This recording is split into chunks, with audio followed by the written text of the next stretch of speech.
Welcome to Biostatistics for Non-Statisticians. Here we would like to explain the CONSORT reporting guideline extension to non-pharmacological interventions, such as surgeries, devices, acupuncture, and many others. Let us begin. These are more frequent than we imagine. In the year 2000, they represented up to 25% of the studies published. From the clinical point of view, the main challenge is the intervention, which is more difficult to describe and standardize. It is not enough to say, one of these pills every 8 hours.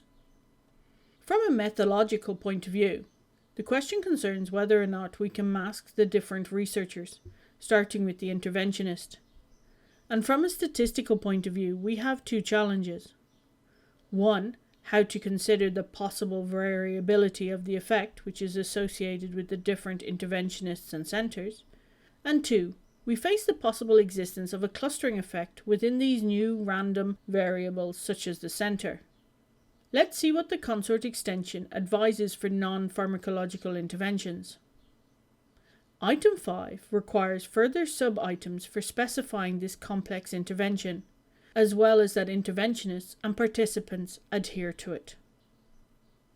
In addition, the results must indicate if there was any difference in how both interventions, study and reference, were ultimately implemented. Several CONSORT items also ask for clarification about the caregivers.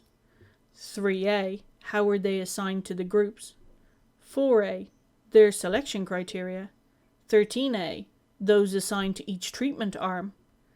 And 15, a description of those finally included. The flowchart includes a new box for care providers. Masking the interventionist is more difficult, to state it mildly. In such a case, it is advisable to differentiate that person from the outcome rater. It is also perhaps a good idea to isolate the interventionists from the other researchers, in order to keep them blinded. Therefore, you should specify the masking of any investigator as well as any other attempts to minimize this risk of bias. The possible existence of similar results for patients with the same care provider would imply a clustering effect, which may require adaptations of the required sample and statistical methods. Finally, among the other adaptive items, we would like to highlight 1. That the abstract requires up to 15 subsections, and 2.